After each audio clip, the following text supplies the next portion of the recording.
So we're back now with Simon Tyler after hearing the track Simple Life by Aromabar, which is a discovery for me from Cafe Del Mar Volume 18. And the track I picked was particular to Simon coming on the show today because there were some very meaningful lyrics in it. I'm just going to read a few out. Give me the simple life, something to hold on to, a simple plan to survive. Tell me your words of wisdom. So, Simon, with that in mind, I'd like us to talk about your philosophy and your book, which you're going to be hopefully diving into and giving us some exercises. The Simple Way. Thank you very much. You wrote this, what, 9 months ago, maybe?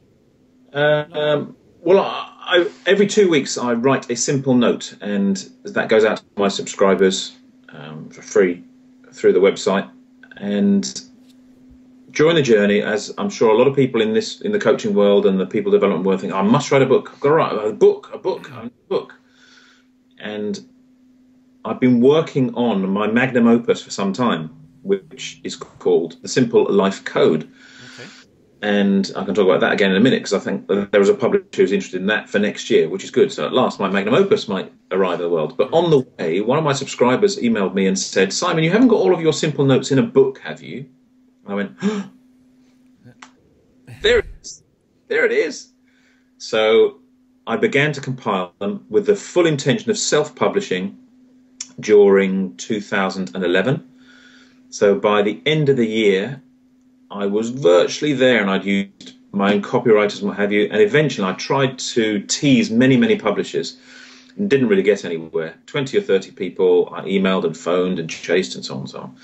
And eventually one bit, and Marshall Cavendish said, yep, really interested, went through the process with them, and they agreed to publish my simple notes in The Simple Way, and it was released in June of this year. Brilliant.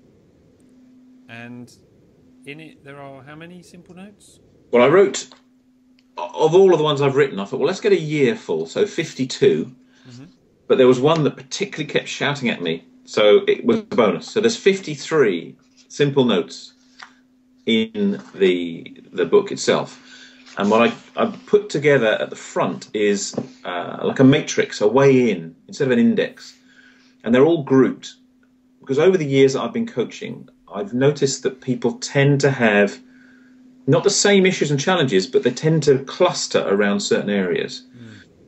And the matrix that I put at the front, I've described 11. I don't know why it's 11, but there are 11 of the most common challenges that people tend to face.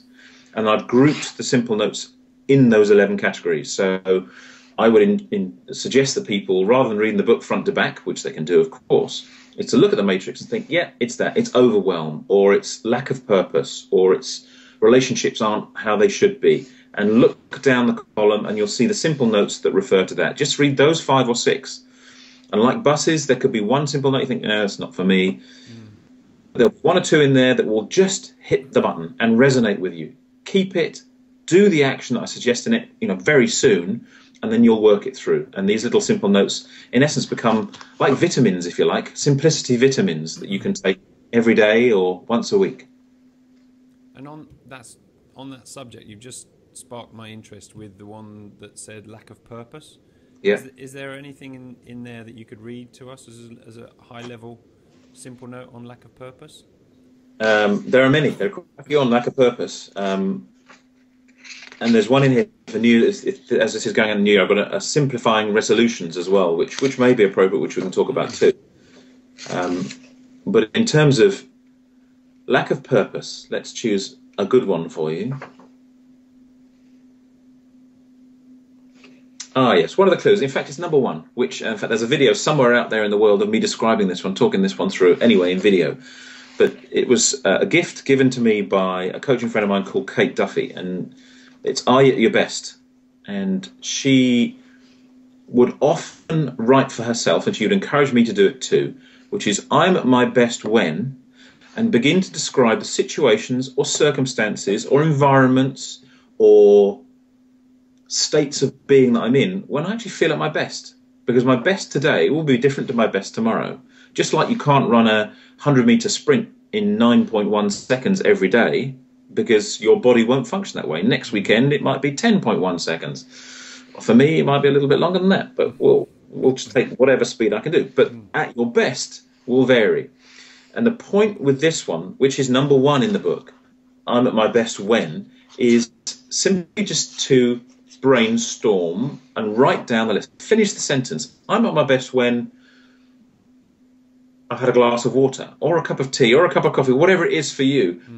And begin to describe the physical situations, the environmental situations, the people situations, the degree of sorted situations. Some people function at their best when their desk is clear. Okay, that's a clue. You need that. And I would invite people to visit this list over the course of a week, knock stuff out that you think is irrelevant after you've written down, add stuff in, ask people, watch yourself, notice, and then you'll slowly bring this list together. That's the ingredients. That's the recipe for you being your best. Then, the week following, put those in place. How can you possibly expect to be at your best if those ingredients aren't there? And often I notice that people go to work or go to their day with the circumstances not there. They've got to be brilliant in order to be at their best because the circumstances are actually against them. Why would you do that? It's a dull moment. So discover them and then make it your formula. And what Kate would do, as I say, she'd do it once a year, and that's my recommendation, once a year just to review it, because things will change. And that quite often, when you have more days at your best, you don't have to worry about where is your purpose, what is my purpose, because it begins to reveal. It's obvious. Yeah. Because you're removing the distraction and the clutter. Yeah. And when you're not at your best, you have to work really hard to get your world done. You have to concentrate by gripping. You have to hold yourself to your to-do list. You have to force yourself to get enough done, and you forget things. Oh, forget things. And more of those moments when you're not at your best. Yeah. No, very good point. And for me, I know we've talked about this again over the years, but in terms of your access to simplicity and the simple life and the simple way, what relationship does it have to your existence, your life? And obviously, a lot of coaches feel that they benefit from coaching their clients because it helps them to work through things. Have you lived the simple way virtually yourself? Good question, very good question, and one has to be authentic. I don't live a complicated life. And of course, we all live complicated lives, and without my awareness and noticing simplicity, I think I would become completely engulfed in the situation, and all of Simon Tyler wouldn't be out there available to do what I'm supposed to be doing. And much written about and much quoted is the fact that those of us in the world of coaching tend to be 1 or 2 moments in front of our clients on any particular issue. And whilst that makes it sound like we're actually not that advanced and not that successful, it's true. It's very authentic. And quite often I'd be, clients will show up and I'm helping them work on specific stuff. I think, oh, that's for me too. So in helping others, I can help myself. So we don't often take our own medicine, and the physician is the worst diagnosed, or whatever the expression is. It really is true, and that stuff shows up. So for me, simplicity, I do take my notes, and particularly over the last year and a half, where I felt pretty raw in my world, as lots and lots has shifted. The economy has affected lots of my established corporate clients, including a very significant client in the banking and finance situation last July in 2011. Pretty much the button was switched off, and that was many clients, many workshops, and that was significant paring back of what's going on around me. So it became even more important for me to simplify. And we looked at all sorts of things, like, we had 3 cars. Well, actually, that's not pretty simple. In times that you need to make a better decision, well, let's simplify. Let's go to 2 cars. So that was an easy decision. And you look at other things, and there are financial steps you can take to simplify. Because when you stop noticing simplicity, the waves of complexity roll in and it goes down, roll in some more and goes down.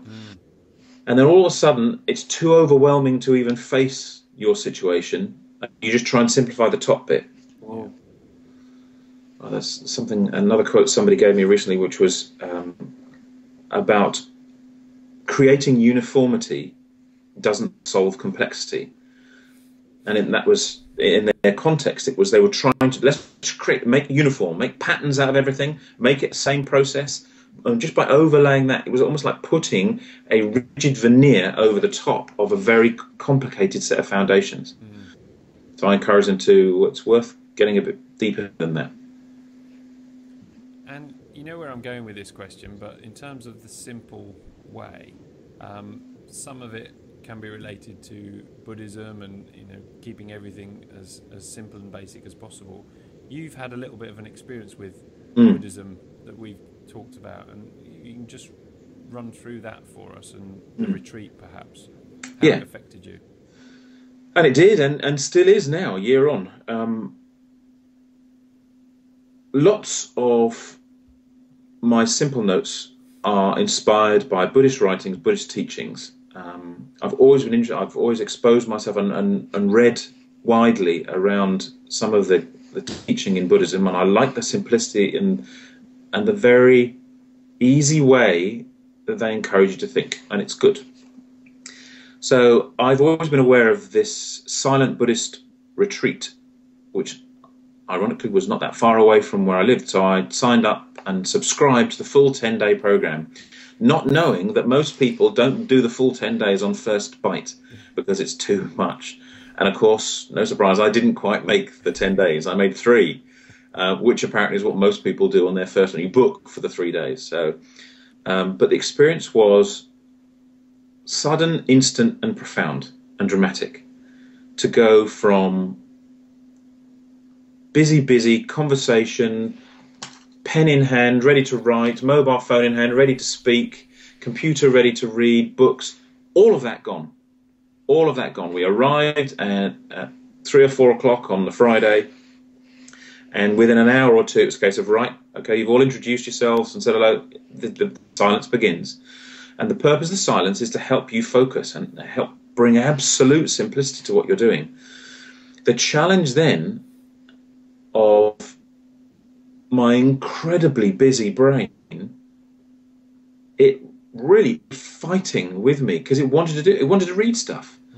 It was, I had my shampoo bottle next to my bedroom. It was reading. I read it over and over again. It's just amazing how the body, the mind fights back because it wants structure, it wants purpose, it wants to have some kind of a linear path to get on with. And it was the mind fighting the soul, if you like, or the heart, or lots of people describe it that way, which can be at peace. It can slow down. It was such a dramatic challenge, and as I say, I think I've become more aware of my thinking since that event than I was before, and I thought I was at that time anyway. Brilliant.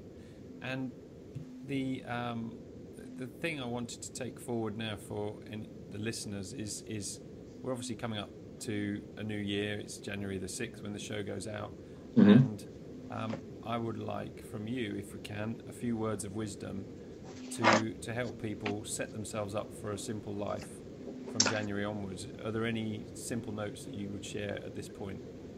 Yeah, well, number 41, I think it is. Oh, no, it's number 41, which is simplifying resolutions. Because I noticed the power of that first week of January. There's 2 occasions I've noticed in the year that seem to have a sense of renewal and a sense of borrowed power to begin again, which is September and January. September, I think, because for most of us across the world, that's when we'd start the new term at school. And that sense of renewal is still with us because it exists in the town you're in. There are people preparing with new books, new clothing, new everything else. All this new happens in September. And also it's after holidays. Quite often people have had holidays in August. It's a lovely renewal time. And it's a great moment when you don't feel personally capable to make a change, to actually begin again.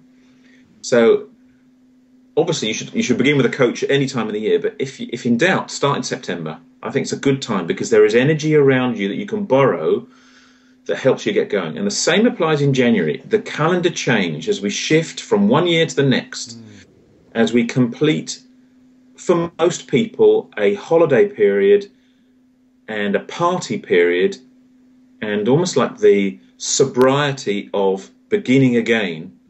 And for us in England, it's in the cold of winter. Normally, it's right, begin again and grit. Let's get some grit. So again, there's borrowed time to do it. Clearly, you could do this any other time of the year, but you need support. You definitely need coaching or some kind of support to help you do the resolution process and begin. But I would always encourage people to keep it simple. Quite often people take on too much, and I've got some stats which I'm happy to share, which is in this simple note as well, which is a piece of research that was conducted by the Opinion Corporation of Princeton in New Jersey 5 or 6 years ago, I think. 62%, nearly 2/3 of people commit to making a New Year's resolution. That's quite a lot of people. It might be glibly, I don't know. 8% of those people are always successful. That's not a big return. No. So those people are always successful. Why? Because I bet they've got learnt success. They know that when they do their resolutions, they pick one or two and they do it. And they add it almost to their armory. Yeah. That's the lesson I would want to pull out. 19% of people achieve those resolutions every other year. So there are a few people it's every other year. They've got a degree of success, but not much. 50% have infrequent success, and 25%, 1 in 4, never succeed and have failed on every resolution every year. That's called learnt failure. Yeah. But they keep doing it again to beat themselves up. There's lots in here. I would say, and I've got a few tactics you could take to really work through resolutions in this simple note. And my first suggestion is don't have any. Don't have any, because the intense grip and pressure you put on yourself in having resolutions in January is too much. You know if you're ready to resolve on something, to re-solve something. That's to solve something again. If it's not for you, let it go. Don't have resolutions. That could be the best resolution you could take into 2013. Not having any. Because all the work you have done in 2012, and you will have done it, will come to fruition during the first few months of next year. Let it be. Stop getting in the way by gripping some new ridiculous resolutions. And the second one that counters that is to find the compulsion. And this quite often has been done in all sorts of work on goals, which is, if you want to make anything come to life, it's find the compulsion, which is, why would I want to do that? What would be important for me in doing that? Not just the resolution itself, but the implications. The implications on what that would enable me to do next, or the implications on others, or the implications on my life, my health, my well-being. Why would I want to do that? As soon as it becomes so compelling, it will then pull it through on its own. And then just one of the others I'll pick out is just to choose one. There are a number of people who are, particularly the extroverts in the world, and the extroverts tend to want to resolve and do things new, and they'll take on 2 or 3 or 4, or they'll take on one, it doesn't work in January, and they might take on one at the end of January and start of February. No, just choose one, particularly if you can find the compulsion with it as well. Work that one through, because what it will return to you is the feeling of success.